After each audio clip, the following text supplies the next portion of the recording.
Келесі қадамда біз берілген облысымыздың жер бедерінің еңістігін анықтауымыз керек. Яғни уклон местности дейді. Яғни қай жақта қырлар бар, қай жақта таулар бар, солардың барлығымызды анықтауымыз керек.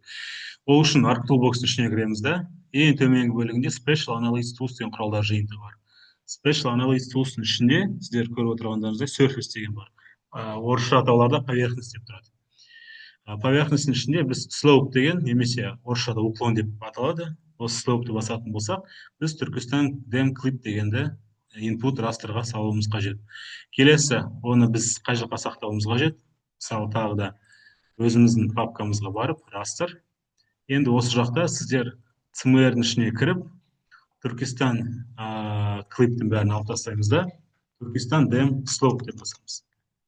Сақтаймыз. Дегриді қалдырамыз градустарда, және де Z фактор өзі сол бойынша қалады.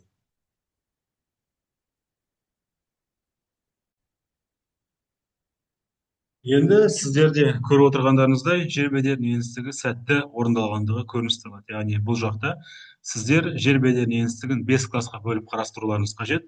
Талдау бойынша 5 классқа бөліп қарастыру үшін біздің кейін шыққан, яғни zoom to layer'ды басатын болсақ, өзіміздің жер бедерінің еңістігіміз анықталған, яғни қызыл нүктелер, яғни қызыл аймақтар ол жер бедері үлкен еңістікте екенін, жасыл аймақтар ол тегіс немесе су беті екендігі анықталған. Сол үшін біз properties'қа кіреміз. Properties'дің ішінде мысалы 5 классқа бөліп қарастырамыз. Окейді басатын болсақ, біздің зерттеу аймағымыздың негізгі облысымыз 5 классқа бөліп қарастырылды.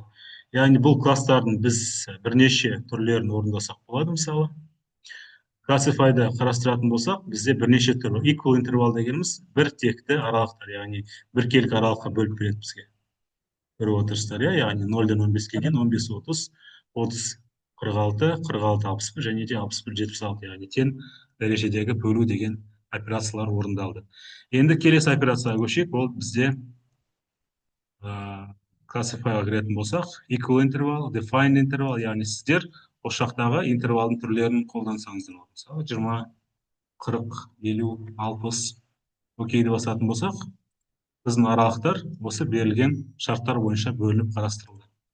Келесі, ең алғашқы қадамда орын алған classify manual, осы жақта natural breaks. Natural breaks дегеніміз біздің зерттеу аймағымызды растр бойынша тең дәрежеде бөліп беру бойынша ұсыныстар жасаймыз. Яғни көріп отырғандарыңыздай, барлық аралықтар сәтті бөлініп қарастырылды. Келесі қадамда біз жер бедерінің экспозициясын анықтау және де хиллшейдті анықтауға бағытталған жұмыстар атқарамыз.